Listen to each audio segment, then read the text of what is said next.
With that, we bring in retired Vice Admiral Robert Harward. He's the former deputy commander of U.S. Central Command, led operations in Iraq and Afghanistan, and served as a Navy SEAL. Admiral Harward grew up in Iran. He is a member of the Iran Policy Project at the Jewish Institute for the National Security of America. Admiral, always very good to have you with us. Thank you for coming back. I guess for starters, you know, your response to what you hear the president say there, he said that we have hit almost all the targets. And when asked, are there mines in the Strait of Hormuz, he said no. What do you think about those two comments by the president today? I think they're both accurate. I don't think we've seen any mines in the water. We've taken out all the vessels that we believe can deliver it. So the last hanging chat is really any missiles that can hit boats. And again, I believe not only U.S. ships, but other ships that could escort have the capabilities to take care of those last few missiles that remain in Iran, or drones, because they have very adequate counter UAS and counter cruise missile capabilities on those ships. So I think he's accurate. I'd be surprised if we don't see ships start flowing here in the very near future.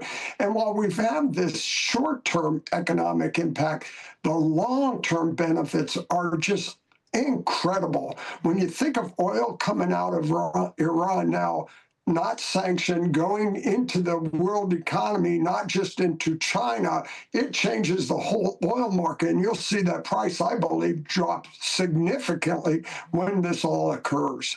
Yeah, I mean, it's the idea of short-term pain for long-term gain. And I think Americans have become so used to instant gratification that if something hasn't happened over the course of a few days, they're sometimes, reluctant to go through the actual experience to get to the other side of it, something that, you, with obviously all of your military and war background, you know all too well. I just wanted to ask you about this. This is a Bloomberg report today.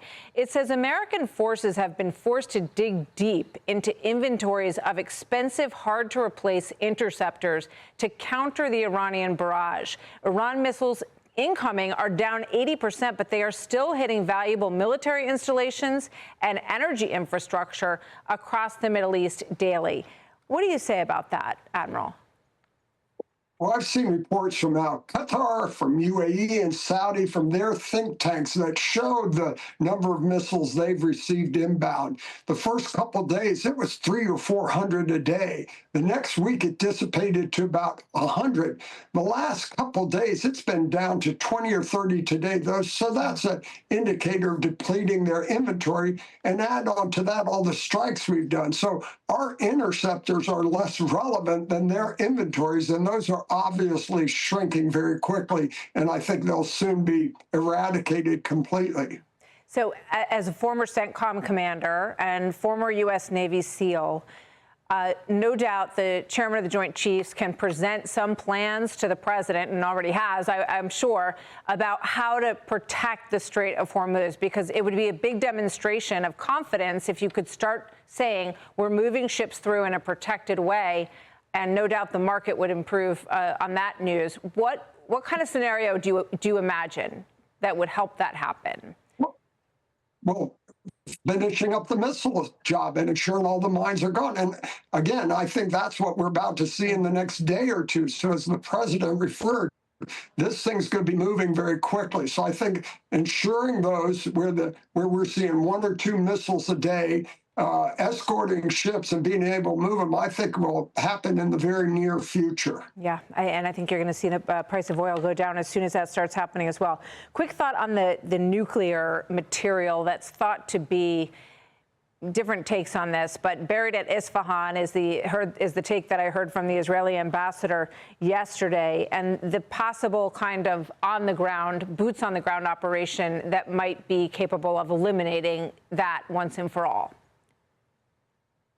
Well, I don't think it's going to take boots on the ground. It'll take people. Those don't necessarily need to be military people. It could be the IAEA.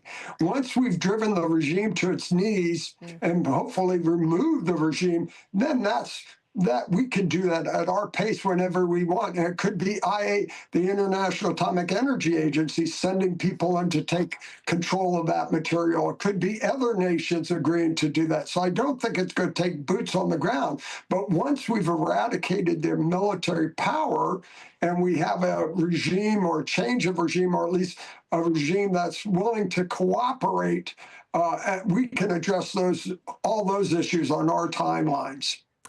Admiral Harward, great to have you with us, sir. Thank you very much. Be sure to like and subscribe for all the Fox News latest on YouTube, and catch full shows streaming now on Fox One.